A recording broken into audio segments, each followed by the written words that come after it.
6 माह के सफर के बाद अब्दुल्ला इब्ने अफीफ असदी जब वापस अपने शहर कूफे पहुंचे, क्या देखा कि कूफे के बाजार बंद हैं। कोई मर्द शहर में नजर नहीं आ रहा। उसने सोचा शायद कोई बीमारी आई है जो हर कोई छुपा हुआ है। जैसे ही अपने घर पहुंचा तो अपनी बेटी से पूछने लगा, बेटी कूफे वाले कहाँ चले गए? उसकी बेटी कहने लगी, पापा थोड़े से ही फासले पे एक बयाबान है जिसको करबला कहते हैं। वहाँ किसी बागी ने हुकूमत के खिलाफ खुरूज किया है और यजीद का हुक्म है कि जो मर्द उस बागी को कत्ल करने के लिए मैदान में नहीं आएगा तो उसका सर तन से जुदा किया जाएगा।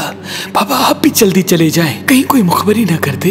अब्दुल्ला ने सोचा ये कौन बागी है जिसको मारने के लिए इस तरह से लोगों को ले जाया जा रहा है। बिलाखिर वो तलवार लेके जैसे ही घर से बाहर निकलने लगा तो उसकी बेटी कहने लगी, बाबा जंग में माली गनीमत मिलता है, देखिएगा अगर यमनी अकीक मिले तो मेरे लिए लेके आइएगा। बस घोड़े पे बैठ के अब्दुल्ला करबला की तरफ रवाना हुआ। अब्दुल्ला कहता है जैसे ही मैं करबला पहुंचा तो असर का वक्त था, 10 मुहर्रम का दिन था। मैंने अजीब मंजर देखा कि एक अकेला शख्स है जिसको चारों तरफ से फौज ने घेरे रखा है, जो बूढ़ा भी है, जो प्यासा भी लगता है, जिसका अबाबा खुल के उसकी गर्दन तक आ पहुंचा है, जिसके जिस्म पर तीरों और नेज़ों के जख्म हैं, लेकिन किसी शख्स में इतनी हिम्मत नहीं कि जो उसके करीब जाके उससे लड़ सके। अब्दुल्ला कहता है कि मैं देखूं कि जहां वो शख्स घोड़े का मुंह करे फौजें भागती हुई नजर आ रही हैं।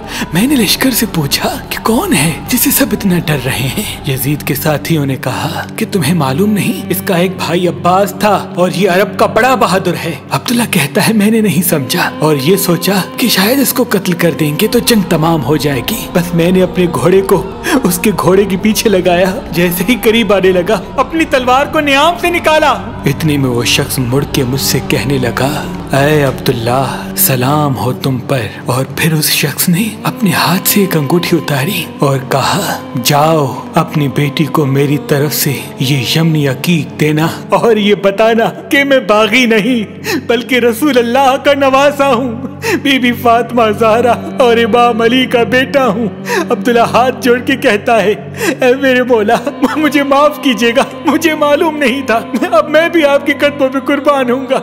इमाम हुसैन फरमाने लगे, ऐ अब्दुल्ला जाओ, चले जाओ, तुम्हारी जरूरत यहाँ नहीं बल्कि कूफे में है, क्योंकि चंद दिनों बाद मेरी बहनें बेटियां कैद होकर कूफा में आएंगी, उनको चादर हदिया कर देना। ऐ अब्दुल्ला जाओ, चले जाओ। सलाम हो रसूल अल्लाह के खानदान पर, सलाम हो इमाम हुसैन अलैहिस्सलाम की अजमत पर, सलाम हो उन बीवियों पर जो इस्लाम के लिए बेपर्दा होके कूफा और शाम की बाजारों में फिरती रही, कूफा और शाम की बाजारों में फिरती रही।